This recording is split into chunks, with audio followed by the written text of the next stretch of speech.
ലക്ഷം രൂപ സിറാജുൽ ഹുദക്ക് മാസത്തിൽ നേർച്ച കിട്ടുന്നുണ്ട്. അപ്പൊ മൗലവി അത് ചെയ്ത് മൗലവി ഇപ്പൊ പറഞ്ഞെന്തറിയോ, റിസീവർ പണി നിങ്ങൾ നിർത്തണോ എന്നോട്, കാരണം മൂപ്പരെ കൊണ്ടേതാൽ നിർത്തിക്കാറാവൂല എന്ന് മനസ്സിലാക്കി. അപ്പൊ മൂപ്പർ എന്നോടൊരു അപേക്ഷ, ഇപ്രാവശ്യം നല്ല രസമുണ്ട്, എന്നെ സ്നേഹിതനൊക്കെ വിളിക്കുന്നുണ്ട്, പണ്ടത്തെ വിളിയൊന്നല്ല,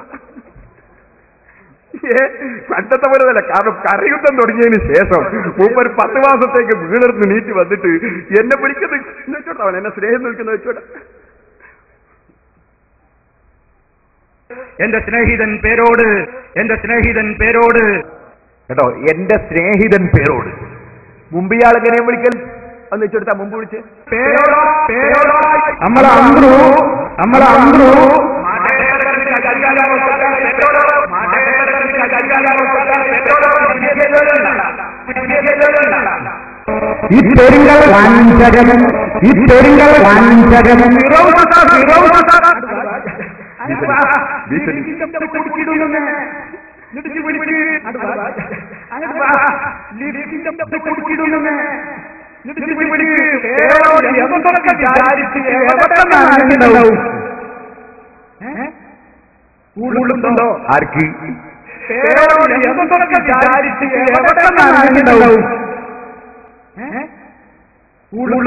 ആർക്ക്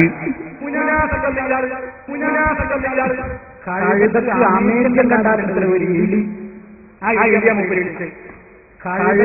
അമേരിക്കൻ കണ്ടാറുണ്ട് ഒരു ഇലി,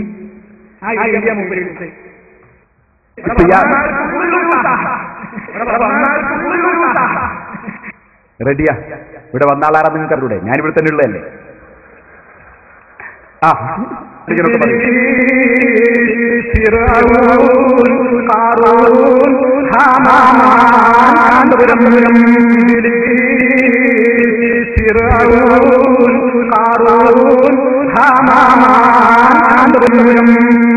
മാനസിക ലോകമില്ലാത്തവർക്ക് സമസ്തീര് മെമ്പറാകാൻ പറ്റും. ഒരു തിരിയൊക്കെ അരച്ചിട്ടുള്ളവരായി പോകുള്ളൂ. മാനസിക ലോകമില്ലാത്തവർക്ക് സമസ്തീര് മെമ്പറാകാൻ പറ്റും. ഒരു തിരിയൊക്കെ അരച്ചിട്ടുള്ളവരായി പോകുള്ളൂ. അപ്പോ കണ്യത്ത് ഉസ്താദ്, EK ഉസ്താദ്, സദഖത്തുള്ള മുസ്ലിയാര്, പാണക്കാട് തങ്ങള്, ബാപ്പക്കി തങ്ങള് ഒക്കെ സമസ്തയിൽ മെമ്പർമാരായിരുന്നു. അവരൊക്കെ മാനസിക രോഗികള്, ഇത്തിരി പിരിയുള്ളവര്, ഏറ്റവും ബുദ്ധിയുള്ള ആളിയാൾ. ഇയാൾക്കിപ്പോ ഒരു പുതിയ സ്നേഹിതന് കിട്ടിയിരിക്കുന്നു. എന്റെ സ്നേഹിതൻ പേരോട്. എന്തേ മൗലവി ഇപ്പൊ സ്നേഹിതനായത്?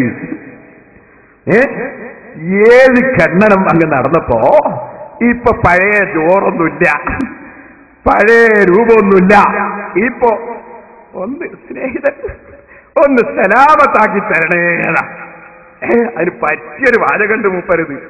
ഇത് മൂപ്പര് കുടുങ്ങിയൊരു കുടുക്ക്, ജീവിതത്തിൽ ഇങ്ങനൊരു കുടുക്ക് കുടുങ്ങിനോ ഏതെങ്കിലും മൗലവി? സുബ്ഹാനല്ലാഹ്.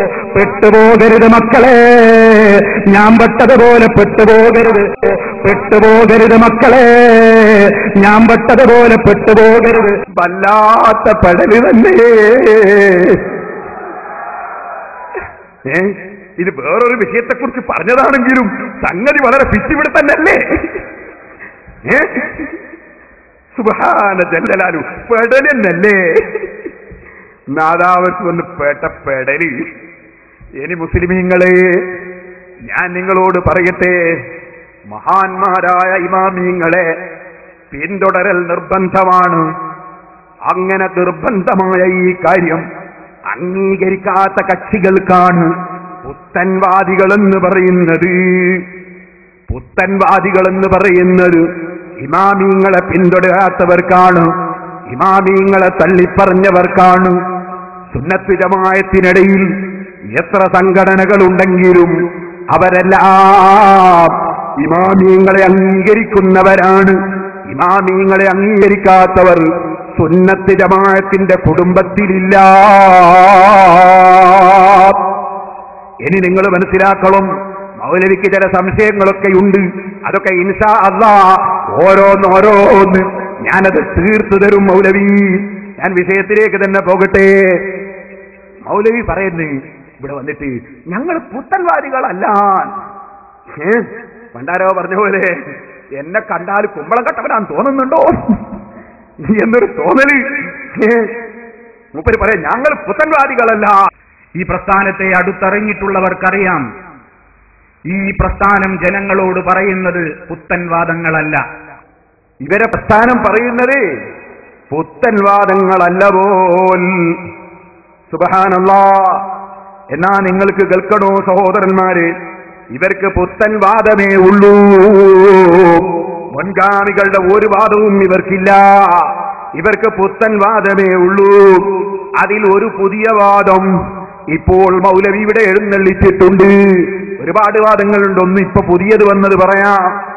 എന്താണെന്നറിയോ, ഞാൻ കഴിഞ്ഞ പ്രസംഗത്തിൽ ഇമാമിങ്ങളെ സ്വീകരിക്കേണ്ടതിന്റെ ആവശ്യകത ഖുർആനോദി ഹദീസോദി സുബ്ഹാനല്ലാഹ് നബി സല്ലല്ലാഹു അലൈഹി വസല്ലം തങ്ങൾ വ്യക്തമായി പറഞ്ഞതല്ലേ, അദ്ദീനു അന്നസീഹ, പരിശുദ്ധ ദീനുൽ ഇസ്ലാം നസീഹത്ത. ആർക്ക് ഖാലു ലിമൻ ഖാല ലില്ലാഹി വലി റസൂലിഹി വലി അയിമ്മത്തിൽ മുസ്ലിമീന വലി ആമ്മത്തിഹിം. ഓരോരുത്തർക്കും അവകാശം വകവെച്ചു കൊടുക്കണം. അല്ലാഹുവിനെ മാത്രം ആരാധിച്ചുകൊണ്ട് അവൻ അവകാശം വകവെച്ചു കൊടുക്കണം. മുഹമ്മദ് നബി സല്ലല്ലാഹു അലൈഹി വസല്ലം തങ്ങളെ 100% അംഗീകരിച്ചുകൊണ്ട്, അവിടുത്തെ അവകാശം അംഗീകരിച്ചുകൊണ്ട് അവിടുത്തേക്ക് അവകാശം വകവെച്ചു കൊടുക്കണം. വലി അയിമ്മത്തിൽ മുസ്ലിമീൻ, മുസ്ലിമീങ്ങളെ ഇമാമിങ്ങൾക്ക് അവർ അവകാശം അനുവദിച്ചു കൊടുക്കണം, വകവെച്ചു കൊടുക്കണം. എന്താണ് അവർക്കുള്ള അവകാശം? ഈ ഹദീസിന്റെ വ്യാഖ്യാനത്തിൽ ഇബ്നു ഹജർ അൽ-അസ്ഖലാനി റളിയല്ലാഹു അൻഹു ഫത്ഹുൽ ബാരിയിൽ പറഞ്ഞു, ഇമാം നവവി റളിയല്ലാഹു അൻഹു പറഞ്ഞു. എന്താ പറഞ്ഞത്? തഖ്ലീദുഹും ഫിൽ അഹ്കാം, ഇമാമിങ്ങൾ പറയുന്ന തീരുമാനം, വിധികൾ, ആ വിധികൾ അംഗീകരിക്കണം. അത് റസൂലുള്ളാഹി സ്വല്ലല്ലാഹു അലൈഹി വസല്ലം വ്യക്തമായി പറഞ്ഞതല്ലേ. ഇമാം ബുഖാരി റിപ്പോർട്ടിന്റെ ഹദീസല്ലേ. റസൂലുള്ളാഹിനേക്കാൾ വലിയ മൗലവി ആരാ? ഖുർആനേക്കാൾ വലിയ ഗ്രന്ഥമേതാ?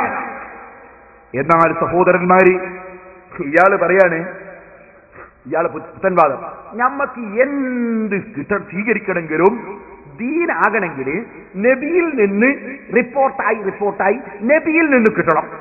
ഇമാമിങ്ങൾ പറഞ്ഞു ഒന്നും സ്വീകരിക്കാൻ പറ്റൂല, മൂപ്പരെ കണ്ടുപിടുത്തം, നബിയിൽ നിന്ന് കിട്ടിയതേ സ്വീകരിക്കാൻ പറ്റും.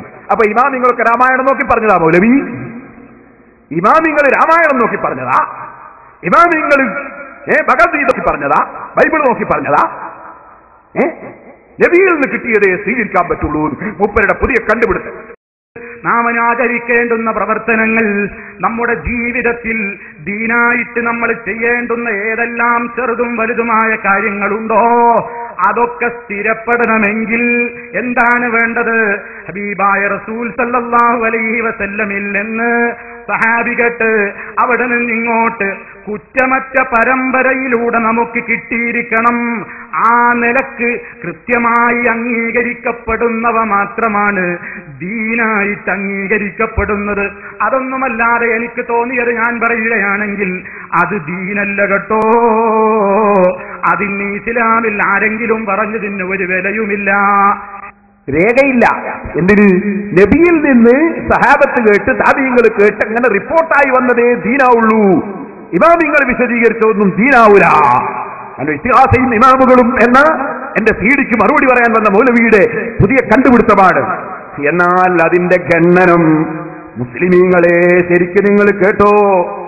അതേ, ഞങ്ങളെ ഇമാമായ മുഹമ്മദ് ഇബ്നു ഇദ്രീസ് ശാഫിഈ റളിയല്ലാഹു അൻഹു അവിടുന്ന് അതാ വിവരിക്കുന്നു, അല്ലാഹുവിന്റെ റസൂലിൽ നിന്ന് വന്ന റിപ്പോർട്ട് മാത്രമല്ല പ്രമാണം.